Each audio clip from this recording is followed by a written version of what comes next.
The thing is,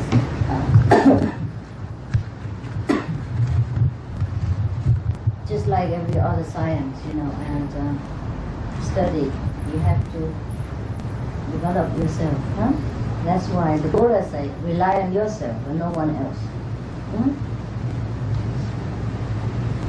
Of course, he say to see the Buddha is very rare and a greatest blessing that there's 100,000 aliens you won't have one. You know what I mean? Not once in a lifetime, but once in many lifetimes you would see a Buddha. Probably the Buddha is in front of you, but you don't see. That's the difference. You know what I mean? Many people see, but they don't stare. They don't see anything. They probably look, but they don't see. They hear, but they don't listen. They don't understand. And Jesus also said that no one comes to the Father except through me, right? Yes. But nevertheless, he didn't say that you saw me and then you go home and sleep and then surely you go to heaven. No, right?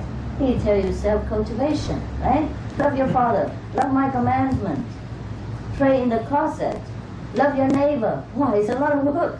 You know what I mean? It is not that he said, okay, now you saw me, Jesus, and you surely go to heaven. No. He didn't say that. Huh?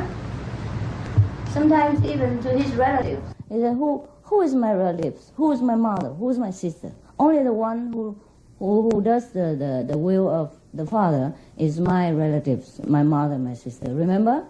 Huh?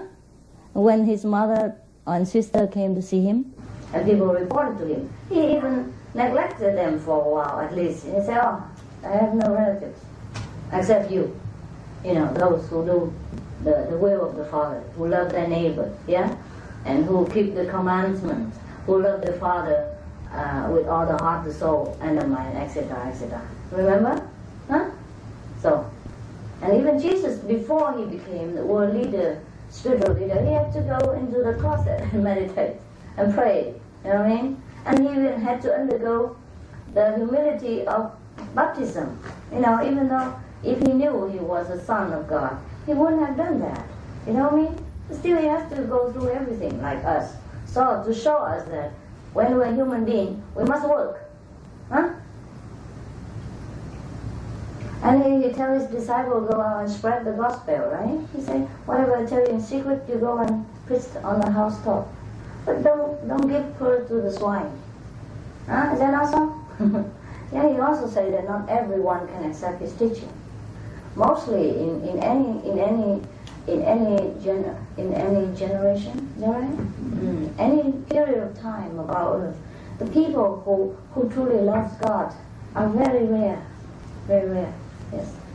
And there are also different level of God as well, see, and different level of our beings.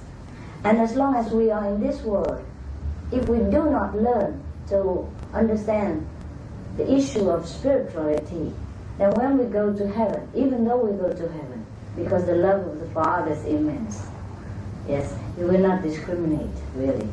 You love him, fine. You don't love him, he loves you. Yes. But still, then we go up there, we don't develop. You know what I mean? And we're still the way we were before. Selfish, stupid angel. Oh, not always angels are good. That's why they have to come here and don this physical raiment. Is that what you say? Clothes? Yeah, raiment? Yes. In order to study, to learn how to love others, how to do the service, instead of just sit there and enjoy the bliss of heaven all the time. And now, we are given the opportunity to study in this school of life. If we do not take this opportunity and learn well, then we will be very regretful in heaven.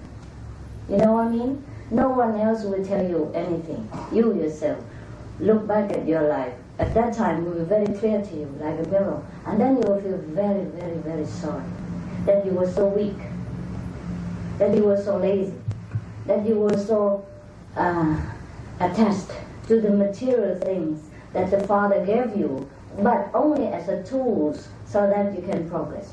Instead, you cling to these tools and forget the mission, forget what you are here for. That's why many souls are wandering around in the transmigration. They're earthbound. because there's so much attached to this world. Even though the gates of heaven is always open, but we don't want to go back. You know what I mean? Yes. Many people who have been having not any kind of particular meditation or anything, but they fear God, fine. They also abide the law of heaven, and they try to be good. And they're truly a kind of a loving, kind, easygoing folk. It's all right. Then, of course, at the time of their final departure, they will also go to heaven. And the Father will be also there to embrace them. Or not embrace them. It's not necessary that they can always see the Father. Actually, we can only learn the purpose of creation if we try to do our best in the earth. Then we will be given the opportunity to understand the creation, the whole completely. Sometimes we will be shown just a part of the creation program, and that we know a little that corner only. And then sometimes we are shown completely. That is the grace of God. So many people, sometimes they have experience. For example, they meditate, okay? Not necessarily meditate with us, or maybe in another kind of meditation, like they probably sit in quiet prayer, very sincere. Prayer is always, always beautiful and always useful. And our prayers will always be answered. But only if they are sincere and from the heart. Not that every day you flip and flop the Bible and then say, Father in heaven, hallowed be your name, please give me your bread, please give me your water, please give me everything. And amen, thank you very much. You know what I mean? The most sincere prayer always comes from the heart. When you are truly, truly have no other motive in your heart. You know what I mean? When you truly, you could not, if you don't pray, you cannot bear. That is a true prayer. And God always answers this prayer. Because God is powerful, almighty. There's nothing that He cannot do. Or she cannot do. Minus. It's all right in that case. You know what I mean? It's just that we don't have enough power of sincerity. That's why many of our prayers are not answered. And we think God is not there.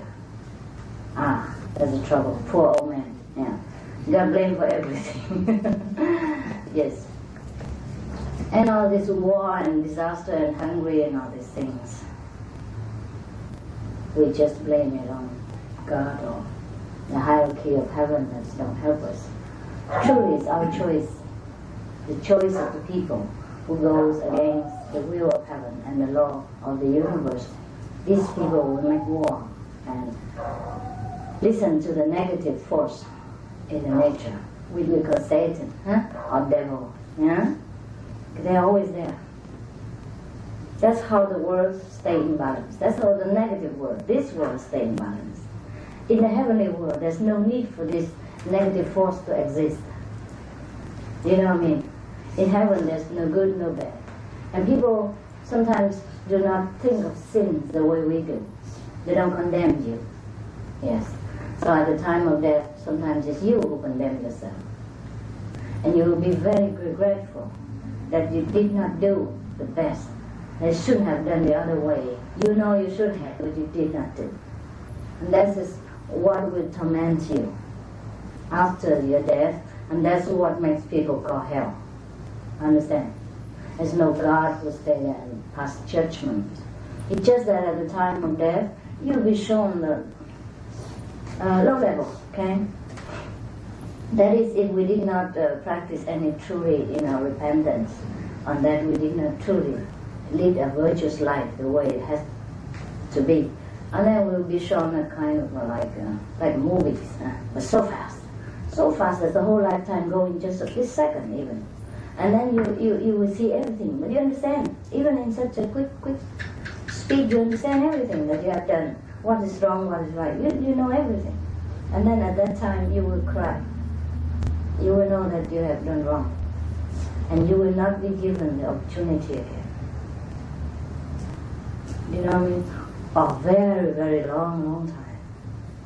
Because there's so many are waiting to come to be human beings. So you are a long way on the waiting list because you already been given the opportunity. That is what the so-called eternal hell or eternal, you know what I mean?